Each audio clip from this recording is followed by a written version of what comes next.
Dr. Mandy, welcome to the One Thing Podcast. I'm delighted to have you here today. Thank you. Yeah, so I wanted to get started a little bit hearing about the path you've taken. I think it'd be really helpful for our audience to hear about what a doctor of nutrition is. I was telling you offline that I have been so impressed with your profession and your ability to synthesize this amazingly complex world of functional, integrative, naturopathic nutrition and just kind of pull it all together. So I would love to kind of hear you talk about the profession in a little bit and kind of inform our audience. Sure. So, we'll backtrack because in my undergrad days, I actually was a registered dietitian major. So that's how I started my career, and I never actually finished that. I honestly, what made me not want to do that was when I was told that I'd be working in a hospital and doing tube feeding. And I was like, that's not what I'm trying to do here. So I actually left that profession and went into engineering, of all things, and graduated as an engineer in packaging engineering, worked for food companies, marketing, candy to children, which was not exciting for me. So I don't know if you knew that about me, but so I do have an engineering degree. I worked for 5 years, miserable job.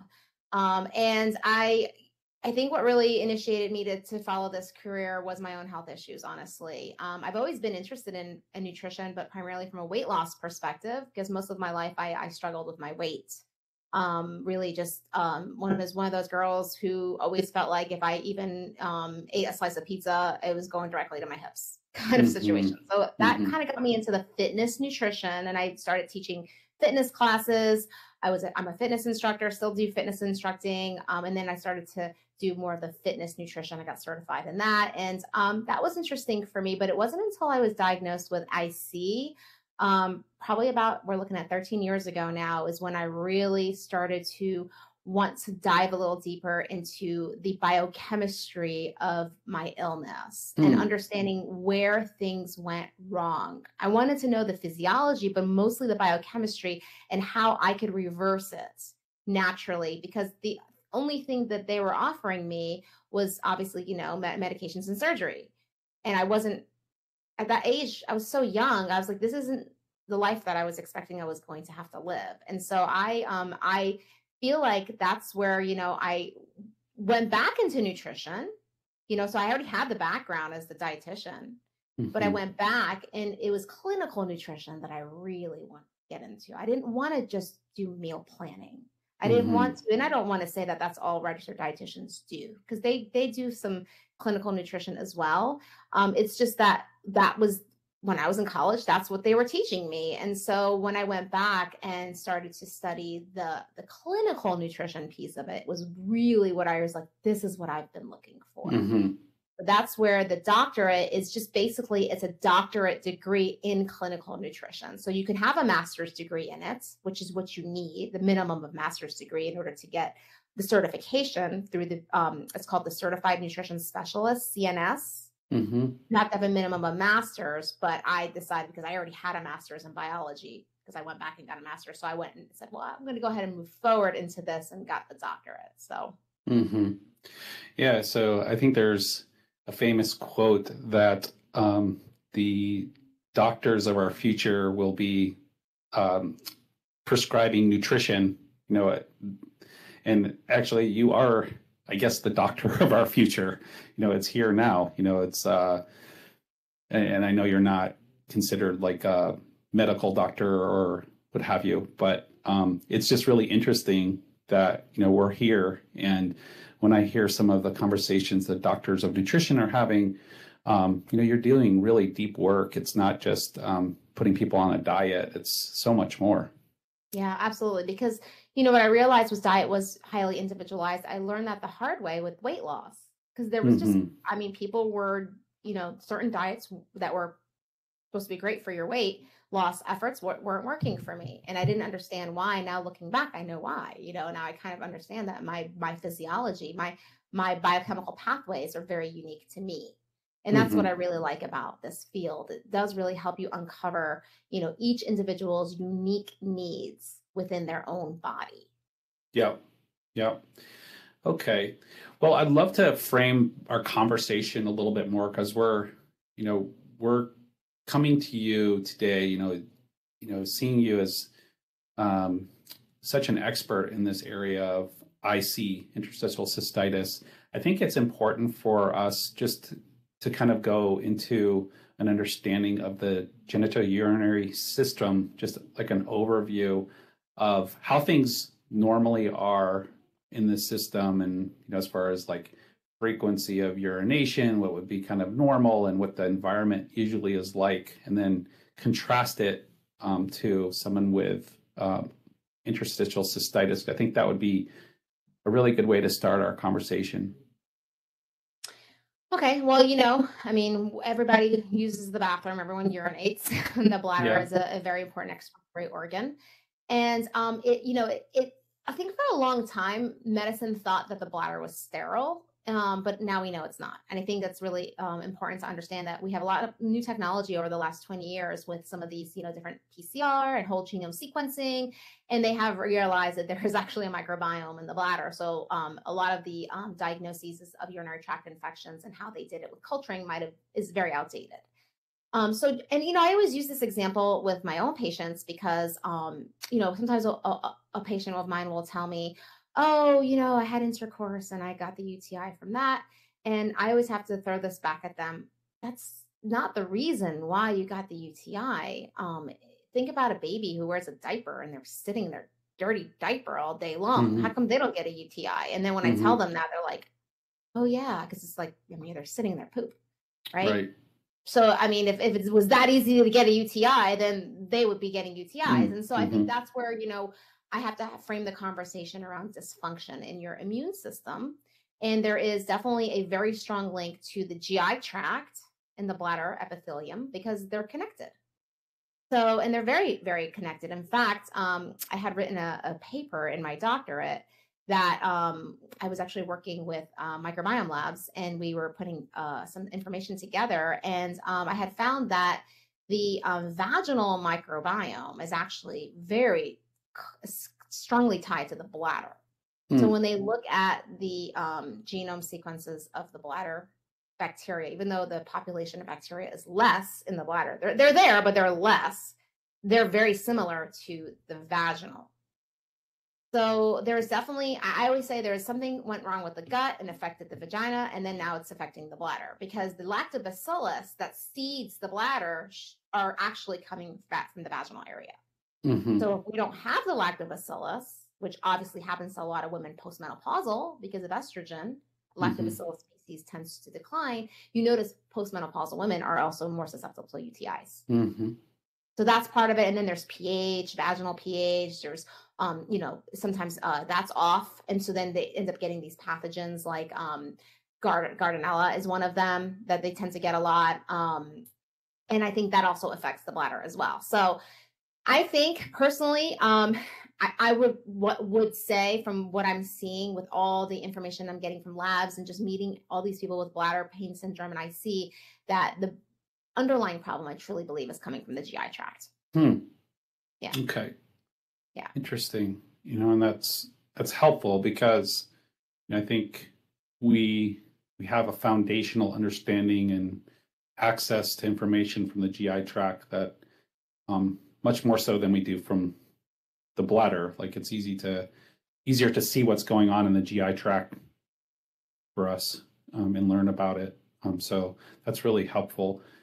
So with the IC patients, with imaging and various other kind of looking at the tissue of the bladder and someone who's dealing with IC or painful bladder syndromes, what does it look like? Is it dramatically different than we would see in a healthy environment, or is it still really hard to kind of see the differences?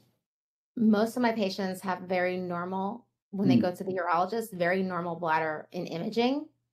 But I'm not going to say that it's because it's normal. I just don't think they have enough damage there yet for it to be seen in the images. I think a lot of times that's very similar to somebody when they get a colonoscopy, or they look for, damage, but it's not there yet, even though they have the symptoms, because I think, obviously you're scoping a certain area and you have to be able to see it. So those who do have abnormal imaging, it's very much looks like it's just red, a lot of redness. Almost as I always say, there's got to be some mast cell activation going on there, because when they do the biopsies and you read some of the studies, they actually do find there is mast cell activation within the bladder. So it's hot, because when we think about mast cell activation, we think about histamine, we think about heat, we think about that burning. That's the presentation a lot of the people who do have the abnormal imaging, their bladder looks like. It's not necessarily ulcerated. That ulcerated piece, the Hunter's ulcers, actually only affects about 5 to 10% of the people with IBD. And that's not my patient population. I don't have many of those. I have mostly non-ulcerated. So that's why we have to also probably redefine this, because in Europe, they are redefining and differentiating between IC and BPS. So we probably need to go ahead and do that, even though it hasn't happened here yet. In Europe, IC is now considered the ulcerated form, the Hunters, and BPS, or bladder pain syndrome or painful bladder syndrome, it can be used either way. So BPS or PBS is everybody else. That's 90%. That's me. That's most of my patients. Yeah. It's interesting that we're talking about this, because my last guest, Dr. Pimentel, who's a world expert in irritable bowel syndrome, highlighted a very important thing, that we're in a different era of medicine where these classic textbook cases that doctors all learn in medical school, where it's like just the most extreme pathology that we would use to define a disorder, we're no longer really seeing, because people are having access to earlier interventions or earlier care. There's more information for people to reach out earlier in the presentation. So we're kind of at a situation where we're not getting the clear-cut pathology to make diagnosis, until we get better diagnostic tools with, more microscopic imaging, or that are more commercially available and affordable. We're kind of still in this zone where it's like, we think you have this, it looks like it, but we don't have a clear-cut evidence. Yeah, based on symptoms, which is how I was diagnosed as well. Yeah, and I think we need to make that okay at this stage of, the information that's available, and the speed of research, and the speed of, social media, and all these things, that we kind of have to not make that a poor practice anymore. It's like, we have to make some constructs with people's presentation, even if we don't see clear-cut pathology. Yeah, I agree. Yeah, and so a patient that would be dealing with IC or painful bladder syndrome, or we've been talking for 13 minutes. Like, what would they be going through right now if they were in a full-on flare in this last 13 minutes? Oh, gosh. It is a horrible, horrible condition. I just have to tell you, speak personally. It is, I could describe it as burning, pressure, urgency, like you have to run to the bathroom, leakage, frequency, sometimes retention, so it can go either way, pelvic pain, spastic, griping, hot. I think the big one is burn. That's the big one I hear a lot, and that's what I had. It can come on at night. It can go on during the day. You can wake up with it. You can be fine all day and have it at night. I do have a theory behind why it gets worse at night. And sometimes it's very frustrating to pin down, like, the schedule. There's not really a schedule, but I will say a lot of times it does get worse before menstruation. And there is definitely a histamine connection to that, and diamine oxidase levels tend to change right before menstruation, and then progesterone is also tied into that. And so I think with the hormonal fluctuations, it can get worse during certain times of a woman's cycle. Oftentimes it goes into remission during pregnancy for many people, not everyone, but a lot of that is also tied to increasing levels of diamine oxidase that occur during pregnancy. There's a very strong histamine. So when you think of histamine burning, that's a lot of what this is about. For me, I had another layer of urethral pain. So like almost like I feel like I was urinating knives. Wow. Knives. And then I had bleeding, and some towards the later stages of when the lining of the bladder urethra becomes so damaged that your body can no longer repair it. I had bleeding. And it wasn't hematuria. It wasn't like your typical blood coming from the bladder. It was literally from the tissue of my urethra, because I could literally squat down, look in the mirror, and I saw the blood dripping out. So something was cutting it. And that's kind of how I tied that into the oxalates. Because I really truly believe that's what was happening. Yeah. So it sounds like do you start most of your conversations going down the mast cell histamine route? Yeah. I can't say 100% of the people have that. But because you have other symptoms of mast cell activation that come along, that's not related to the bladder. And that's part of the whole health history that we have to do when somebody first comes in and they do these comprehensive forms. I mean, they spend hours filling out forms for me. Yes, because many have allergies. Many have, even seasonal allergies. Many have food allergies. Many have skin issues, eczema. You name it. They have other signs of mast cell activation and histamine. So yeah, I do have that conversation with everybody. Okay. So a lot of people, end up reaching out to you, and are most of the people that when they finally get to you, have they been through some conventional recommendations at that point, or done their own kind of trials on things? Many have been through functional medicine. Okay. Yeah, I imagine. And frustrated even with that too. So I think this is a really good thing to highlight, because I think one of the complications or kind of downsides of functional medicine is the lack of prioritizing, where to start, and, what's it. It's not like the recommendations overall are not good, but it's expansive, and everybody's applied, multiple different things, maybe all at once, and it's overwhelming. So can you talk about how you get people, like, basically you clean up the mess that's been done and kind of like reboot the process? Because at that point, a lot of people are just disenchanted, frustrated. I mean, I've seen a lot of patients just being like, they're just like, I don't think it's going to work. Well, you know what? Here's the thing. I think the functional medicine providers, they mean well, but many are still in that Western mindset doing functional medicine. So a lot of them are coming to me and they've been diagnosed with Lyme. They've been diagnosed with Lyme co-infections and they're treating it. They've been diagnosed with mold mycotoxins and they're treating it. That my patient population cannot handle Lyme and mold treatments. They will fall off a cliff.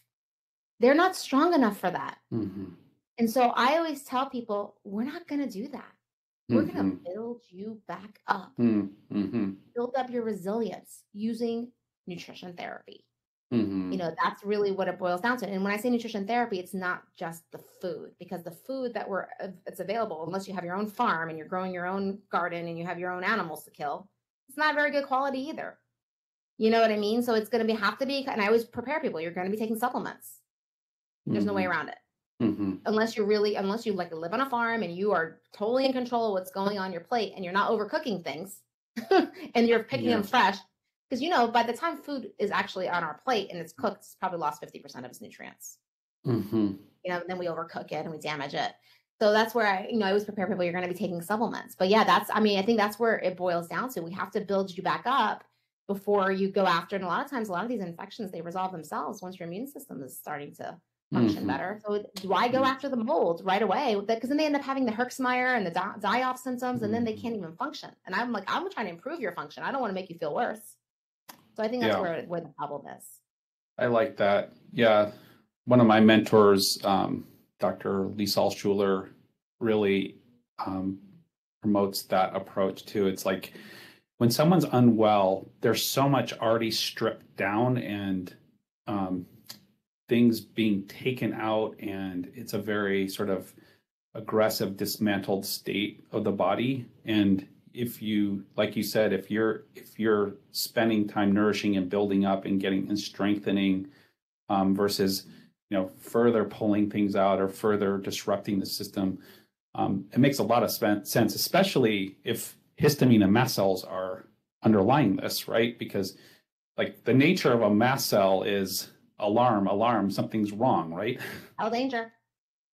Cell danger. Yeah, there you go. It's cell danger. And so it makes sense that you're trying to support the system to stabilize first. I think that's really helpful. And, I think you can probably sense with the people who hear that message, sort of a breathing easier kind of moment. It's a mixed bag, actually, because some people, they still want that quick fix, even though I'm telling them I'm not your quick fix. This is at minimum going to be a 6-month process. And actually for my own healing, it's been 3 years. Me, but I was very severe and I have all the terrible polymorphisms. So I'm like worst of the worst. And if I can do it, you can do it, so, but that's the conversation I have to have. And, that's how we pre-screen some people, because we don't take every patient that walks into the door. I have to make sure that they're ready. And if they're not ready, I don't want to waste their time. So I have to make sure they understand this is not a quick fix. You might get worse before you get better. The timeline's all different. And there's a lot of things that influence that timeline. Some of it depends on age, how long you have the condition, how complicated it is. And honestly, a lot of it has to do with their own accountability. Are you really following what you're supposed to be doing? How many times are you, great example would be somebody who has gluten sensitivity, and you test gluten sensitivity, find out they have it. You find out that they have the genetics for it, yet they're still cheating. So that's all played into this timeline of healing. Yeah. I think that's good to establish those expectations in the beginning,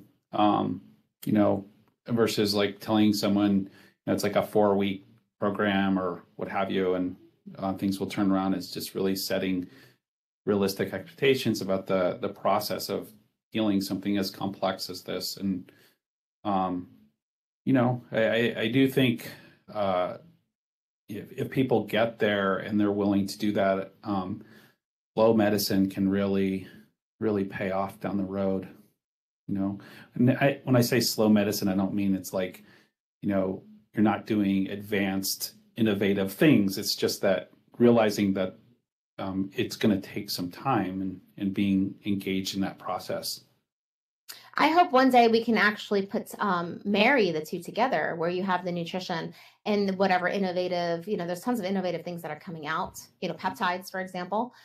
There's many things out there that can be really help, put fuel on the fire, jumpstart and move things faster. I don't want it to be a 6-month process. I don't want it to take a year. I would love for it to be, a 6-week, maybe 4-week. And maybe that's where the two together, 1 + 1 = 3. When you put them together, you get even more. And hopefully at some point we can see that in our future, where medicine is embracing what we do and kind of incorporates it into the practice. Okay. And do you see anything in your patients' background or their medical history or their lifestyle practices or risk factors or even like childhood trauma or anything that leads up to this presenting? All of the above. Okay, sorry, didn't mean to answer the question. No. It's you said trauma, and that was one of the first things I will say. So that's kind of a long-winded, because I find this very fascinating, actually. So we're dealing with a lot of women, although men can also have it, but it's 90% women. We have this presentation of type A personality, very driven. But almost too driven to the point where they are very hard on themselves. Expectations are very high. So there's a personality profile with this population. Family history wise, interesting. The cardiovascular piece of it to me is very new. I'm just learning about that with Ruth Chris, about the family history of cardiovascular disease and that hypercoagulation pathway. And the fibrin and the biofilms with the embedded infection. So that was really new. That's new. I don't have a ton of information on that. I'm just learning that one, but that's a new one. And I'm like, oh, yes. When I do patient health history and I do family history, yes, about 80-90% of them do have the heart disease in their family. So that was one. And then many, maybe about 75% have had some kind of trauma. So there's childhood trauma, there's sexual abuse, there's physical abuse, emotional abuse, something that's when I bring it up, we have tears coming down with many patients during that time. I bring that up. So a lot of that. And then as far as health history goes, many are C-section born. They have not been either breastfed, that includes myself. So mom didn't breastfeed or minimal breastfeeding. Lots of antibiotics as a child.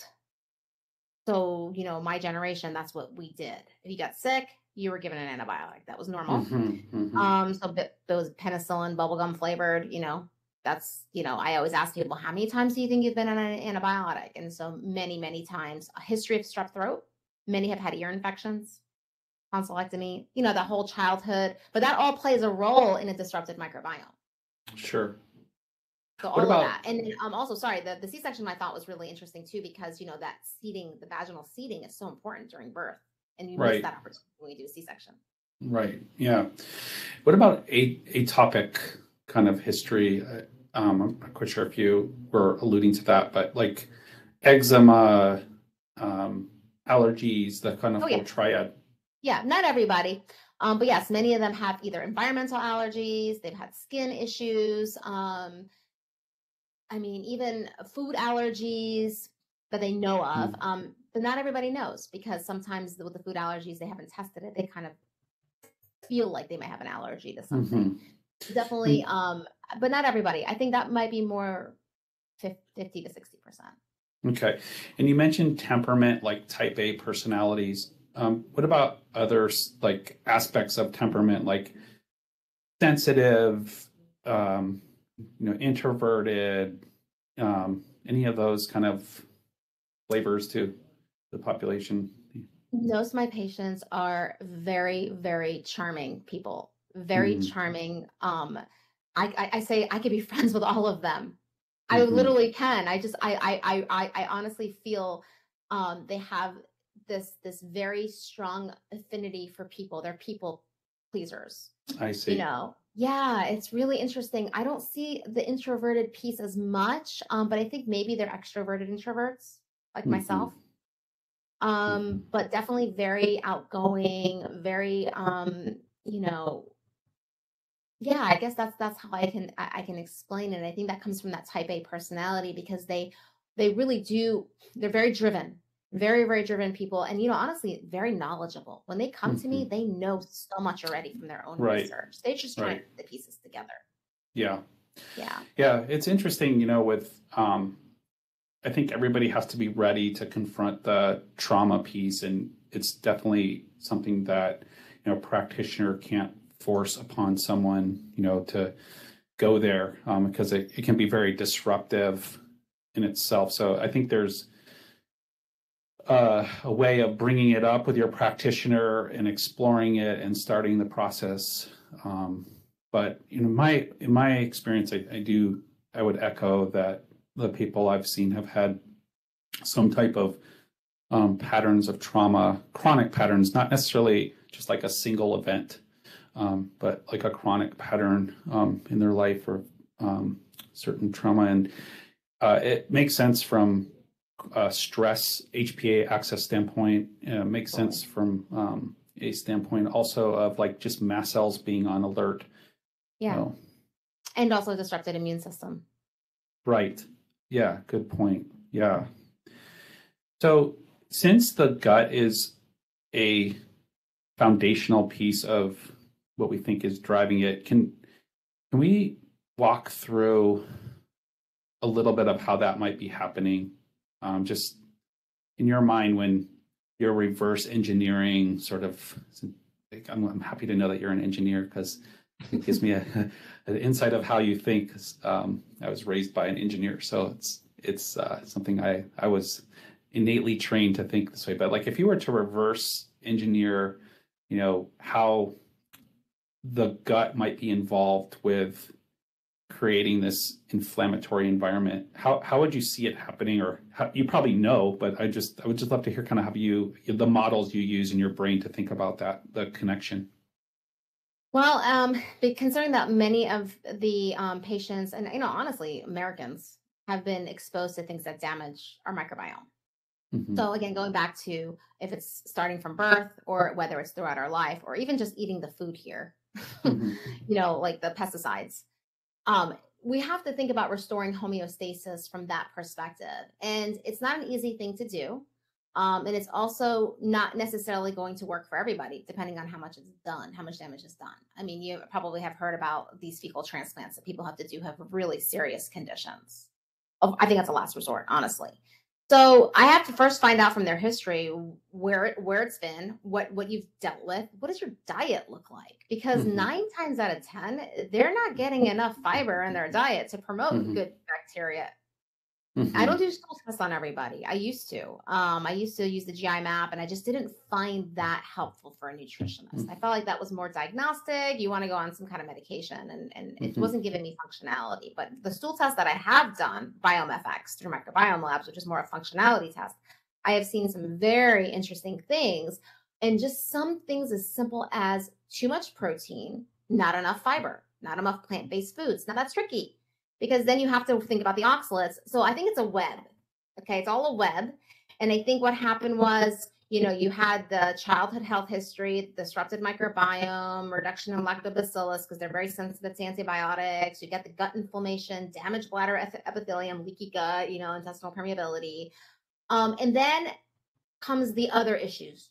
Thiamine oxidase levels have probably become a problem because you're not producing them as well because your gut lining is damaged. So there's histamine. And then the oxalates, that's where I think is really, I still think a lot of IC practitioners still don't understand how this is all happening. And the oxalates, I think, are really tying it all together as far as the, not just the damage to the bladder, but also the damage to the gut, because these little crystals can really damage the tissues and really just hijack your entire system. And I think what's happening with that is because the gut's already compromised, I can't tell you that everyone's on a high oxalate diet. Some of them are. Some of them are because the food industry tells you that that's good for you, right? Like, juicing, spinach and juicing celery is the way to optimal health. But that's not really what most people are doing. I think most people are actually just hyper absorbing whatever oxalates that they're eating. And they're also producing oxalates endogenously. And now you've got all these oxalates that are kind of free floating in the gut. They're embedding into the tissue. They can just damage and shred the tissue on any level, anywhere in the body. And so that's why I think when I have to reverse engineer it, we have to start with that. First, let's look at your diet. Are you loading and pounding down oxalates? I will tell you, like I said, it's not everyone, but remember the patient profile I just told you about. Type A personality. Right? Many of them take really good care of their body. They're working out, they're really care about what they look like. Guess what? They're juicing. That's a good percentage. Not everyone, that's a good percentage. So first I have to start with that. You've got to stop the juicing. Let's start with that. So let's start to reduce the amount of oxalates in your diet. Let's start to reduce the histamines in your diet as well. So we can kind of calm down the inflammation and kind of help restore the microbiome, because your microbiome depends on the food you eat. If you're eating a lot of oxalates, guess what? You're going to have a lot of oxalate degraders in your gut. Right. Enterococcus, also E. coli. There's a bunch of interesting bacteria that we are finding are part of these embedded infections in the bladder. When they do the PCR testing and they find out that there's Enterococcus, that was me. I had Enterococcus infections every time I got tested. It was Enterococcus. And guess what? That's an oxalate degrader. Yeah. I didn't know that. Yeah. Yeah. The only one I ever hear mentioned is Oxalobacter. So I didn't know there was other. Oh, here's an interesting one I learned about that guy. Yes, that one's very sensitive to certain antibiotics, primarily the tetracyclines and the cipros. So that one is very sensitive to antibiotics. And yes, it is an oxalate degrader. Here's the thing that you probably didn't know about Oxbacter. Oxbacter does not like a high oxalate environment. It doesn't thrive in high oxalate environment. It thrives in a low to medium oxalate environment. So what does that tell you? It tells you that as humans, we were not supposed to be eating a lot of this. It wasn't, Mm-hmm. we weren't even evolutionary designed to be juicing. We were hunters and gatherers. Mm-hmm. We were fasting. Mm-hmm. We weren't eating constantly. We had feast and famine, winter metabolism, summer metabolism. If you're familiar with Dr. Neil Nathan, he talks a lot about the Yeah. winter Oh, metabolism, yeah. summer Love that. metabolism. Yeah. Yeah. And so we're supposed to fast. We're supposed to take breaks from eating. We're supposed to change our diet seasonally. We're not supposed to be juicing constantly. Like, Yeah. where did that come from? We didn't have blenders back in, our ancestral times. So I feel like we're causing the problem in some ways, and in some ways is not fully under our control, and it's just becoming this weird web that's happening. But I truly believe that is really an underlying problem for people. I don't think just IC, I think even IBS and a lot of other autoimmune conditions, I do believe there is an oxalate component to this. Mm-hmm.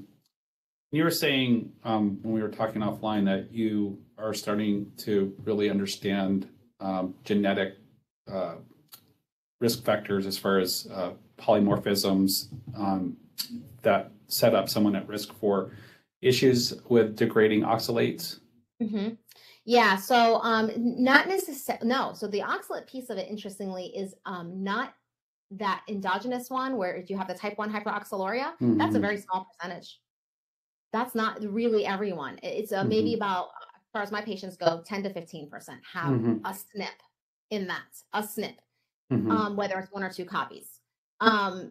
No, that isn't what's going on. This is more a combination of overabsorption of oxalates from your diet.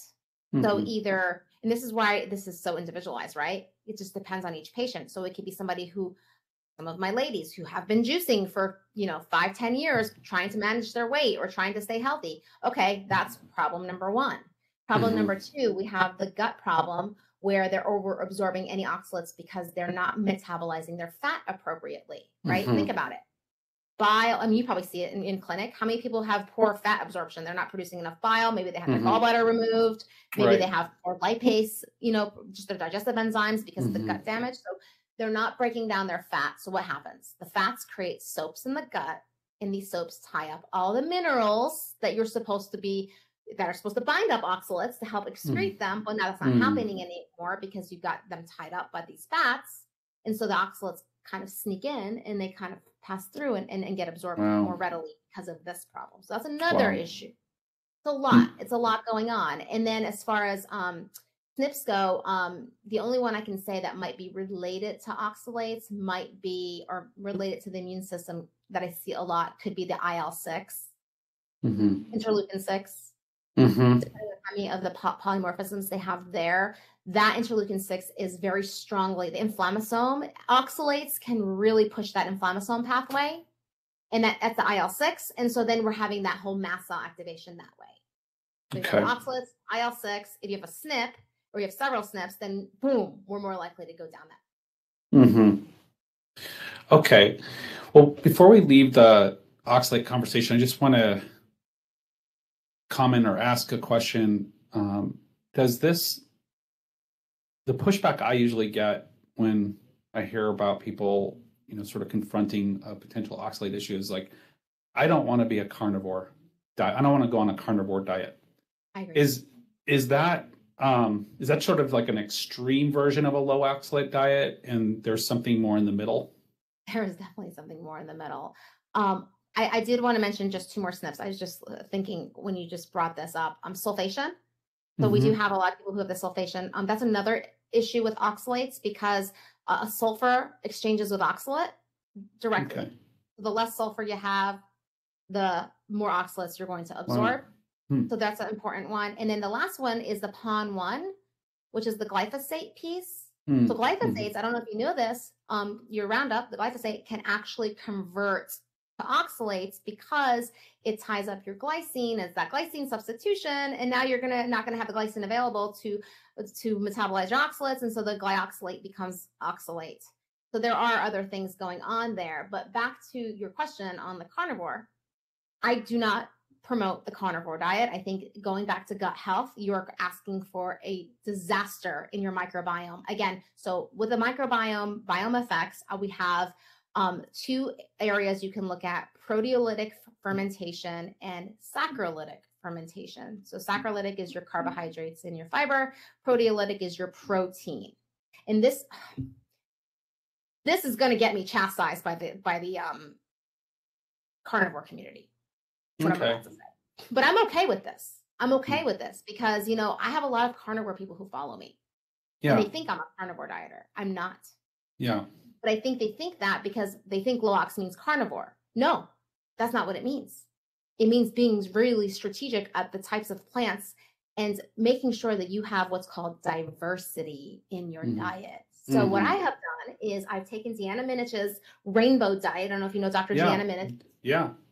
Are you familiar with her? Oh, yeah. I'm a big supporter of her work. I just think she's amazing. I love her.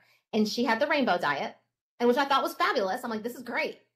But it's not catered for the people who need to be low ox. So I revised it. So I created the rainbow diet for IC, and I prescribe that to my patients. So what I have them do is, well, first we have to find out what's the diet looking like. And truthfully, most people don't get enough protein in their diet anyway. So yes, I don't like the pendulum going either direction. I'm a middle ground kind of person. I believe in middle ground. Extremes are never good. Right. So let's see. Most people don't get enough protein.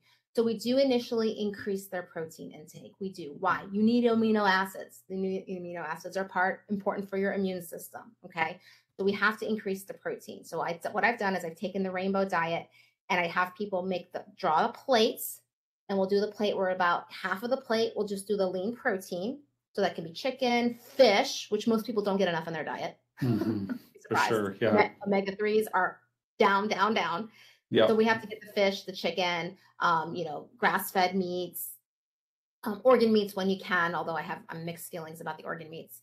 And then we'll have the other side, which is your plant-based. And so I have them do about 30% of their plate is fruits and vegetables. And that's where I give them the rainbow diet food list that has all the different foods that are low oxalate, that are colorful.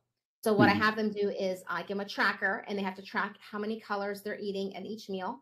And I try to tell them, like, with each meal, if you can get about 5 to 6 colors, you're in a good situation. So try to get 5 to 6 colors, and that's actually really good for your immune system, because if you think about it, not only are those little phytonutrients are communicating with the cells of the immune system, that's one thing, but the other thing is when you have food allergies and food intolerances, you're introducing less possibility that you're going to react to that because you're eating less. So instead of because a lot of Americans, though, their vegetable is a cup of broccoli, and that's the only vegetable they have all day. So I'm saying, no, we're going to do a quarter cup of broccoli, a quarter cup of onions, a quarter cup of mushrooms, a quarter cup of red peppers, or yellow peppers. You're going to diversify, and you're doing less. So if you had a food sensitivity to that, it's such a small amount, you're less likely to provoke that immune response. Yeah, makes sense. So it's better for people who have food allergies. Yeah, that makes a lot of sense. And then the last piece of it, the other 25%, is starch. And I find starch to be a nice to have, not a need to have. And this is the question I always ask people. Are you training for a marathon? No. Do you work out 2 hours a day? No. Then starch is an energy form of food. It's a storage form of food. It's, potatoes are given to people to give them a lot of energy, or pasta to prepare for a lot of activity. If you're inactive, you don't need a lot of starch in your diet. So that's a nice to have, not a need to have. So that's kind of how. Yeah. It feels more like a dessert now to me. And I think people eat, the American diet is protein and starch. It's like a steak and a potatoes. Yeah. And so we have to re-look at how that is. And that plate is just temporary. I'm trying to move them towards where that half is the protein. Maybe after a year, they switch it where that half is the fruits and vegetables, and the protein moves over to the smaller 25 to 30%. I don't want them to be on that high protein long term. Unless they're advanced age. If they have advanced age, then they do need more protein. But if they're not, then we want to eventually move them so the majority of their plate is fruits and vegetables, low ox, and the protein is back to its normal amount. There's also issues with digestion, right? So they have to optimize digestion, make sure they're digesting the protein appropriately. They have enough stomach acid, things like that. Yeah, I like that. So, it's very phytonutrient rich, and the nutrients you're selecting have a lot of healing properties and balancing properties and repair properties on tissue, and getting away from this like a superfood in its nature. It's kind of like that's probably pushing the body way beyond what it's accustomed to handling, with even with just like a super shot of excessive phytonutrients all at once. It's, so it's nice to hear that you're kind of like bringing it into a balance that the body can actually tolerate, especially if someone's already dealing with inflammation. Yeah, and the carnivore diet, I think, is another fad, just like Atkins was, and I understand the rationale behind it. I think it has helped a lot of people, and so if somebody wants to do it for a few months to help bring balance back, that's fine. I don't have a problem with that. But long term, we're thinking about that proteolytic fermentation. You're thinking about dysbiosis, and you're thinking about colon cancer. And that's when I think of too much meat, I think of colon cancer. It's the first thing that pops in my mind. Yeah. So I'm not going to promote that. I think, when we talk about ketogenic dieting, I think that's helpful for a small percentage of people, especially, if they already have neurodegeneration and they're not optimizing their glucose usage into the brain. They maybe have brain inflammation and they just can't use the glucose properly. Then ketogenic diets can be helpful. Again, that's a small percentage of the population. That's not my population. So, yeah. And I always, sort of reflect back to the patient, if they've gone on carnivore and they feel amazing, I'm happy they're getting a break. And I usually just highlight the fact that every kind of diet where you kind of pull levers back has its moment. It's like there's a moment where it will shine. And then I'm always, sort of like encouraging people, what's going to be the sustainable, nutrition plan for, something you could see yourself staying on for life, and balance. Yeah. And so it's like, I think it's important to validate that, yes, people might get amazing results for a period of time. And, that's not in their head or anything. And they're actually, probably pulling back on the brakes on something that was flaring them up. And then, but, there comes a point where the laws of diminishing returns might kick in. Agreed. So, well, that was really helpful. And I know, like, this has been really good, just kind of getting the foundations of your philosophy and approach. And then I know, after following a lot of your YouTube videos, which are amazing, by the way, I just love the education you do. It's, I think anybody who's listening to this should really make sure that they link up with you on your YouTube channel and see all the great work that's out there. But I know that you go into some other threads that you've mentioned a little bit about mycotoxins and fungus, and I'm not expecting you to kind of unpack all these areas, but how do they fit into the construct of when people should be thinking about these problems, and are they actually relevant? Yeah, I mean, if you live in mold and you do, and your house is musty and you see it crawling on your walls, you better figure that one out, because you will not get better if you're living in that. I don't care who you are. That right there is, I mean, forget IC. Let's talk cancer, right? Yeah. It's carcinogenic. It's very disruptive of the immune system. So I think that's kind of, I have patients who lived in mold, but they no longer do, or they say they don't, so, the mycotoxin health test is helpful because it identifies the amount of burden that is on the body. I find sometimes people, there have been a small percentage of people who either didn't show up to have any mycotoxins, and I think that's an excretion issue, or they have low levels and they're still having symptoms of mast cell activation. And I think that's where we have to bring in that whole cell danger response problem. Okay, you are in cell danger. You've been in cell danger for a long time. How do we quiet that down? So when someone has had exposure to mold, there's so many different combinations of symptoms and presentations. And depending on their situation, they might need, well, first of all, if they're living in it, they either need to remediate or they need to get out. So that's number one.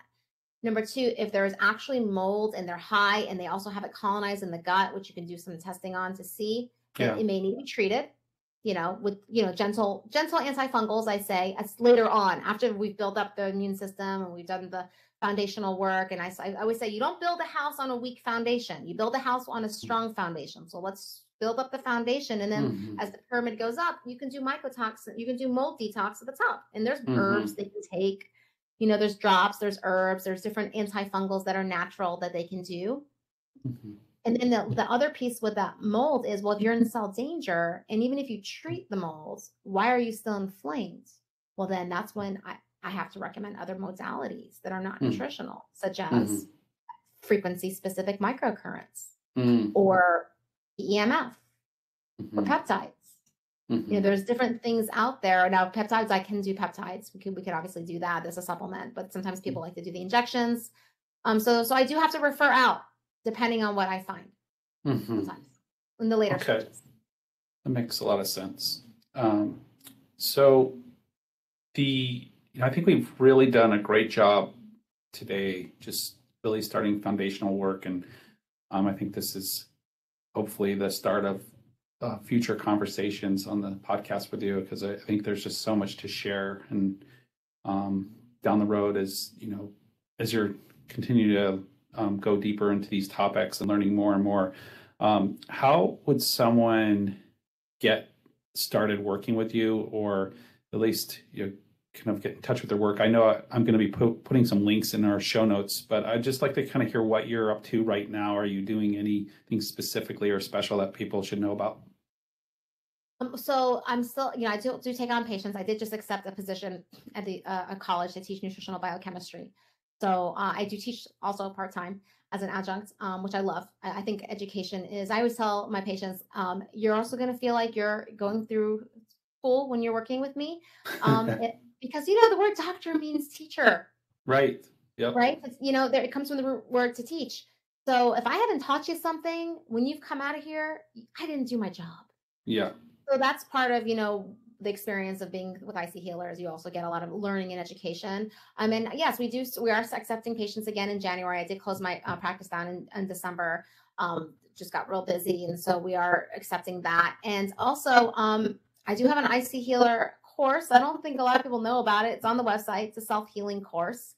If you're not ready to do any lab testing, you're not really dive in that deep yet, but you just kind of want to know what we're doing, we have a course on the website. It's called the Self-Healing Course. I have 2 courses now. I have that, and I have the End Chronic Pain course, which is more about oxalates and mast cells and histamines. So that's more geared towards that piece. And then the IC Healer course is kind of like the full course about just all the different pieces we just talked about. I kind of go into, the role trauma plays, stress, the gut. We have a gut health, exercise, stress management. I have the 8 known causes of IC is what I created, the 8 known causes of IC. And I go into all those causes in my course. So. Great. And I'm sure you have lots of stories of people who've got their life back, and, a community of people that have gone through your program. So, I think it's really great for people to link up with someone like yourself. And I think it's one of the most valuable things about getting good information is it's just, you can't underestimate the value of a good plan, and also clarity and, understanding, because it's so empowering when a patient finally feels like they have a plan that they feel good about, and they feel clearer about what's going on with them. It's like you can see that this is leading somewhere versus just sort of being in a disarray of confusion and desperation. Well, in my office, my normal office, when I'm there, I have a sign behind me that says hope. Yeah. There is another area that's not really looked at by medicine. It should be. It's the power of the mind and the power of hope. And you see this with the placebo effect all the time. Yeah. When somebody believes that something's working, it's the placebo, but they're still getting the results. Why is that? So there's a whole piece of it. And I think when someone signs up with somebody who has, similar background as us, and who can give them that path to healing, I think it really does initiate this feeling of hope. And that hope is carrying them through all of that. And I've actually noticed that there's a few patients who, before we even start protocols, before we even have started supplements or anything, within a month, I'm doing, because I do pain charts and I chart their pain over time, this drop in pain. And I tell myself, physiologically, is that really possible? Like, they haven't done anything. Could that be hope? Could be hope be driving that? And so then now, I'm thinking, well, there's physiology behind hope. So Absolutely. what role is hope playing with changing the physiology of that person? Yep. Yeah. Super important. Well said. Yes. Well, if there's that's actually a really good way to kind of wrap up the podcast with that message. So I appreciate you doing that, and we'll make sure that all the links to everything we mentioned and to your YouTube channel and all your programs are put in the show notes. I just want to thank you so much for your time. I know you're really busy, and this has been very helpful. So thanks for being here today. Thank you for having me. It's been a pleasure. You're welcome.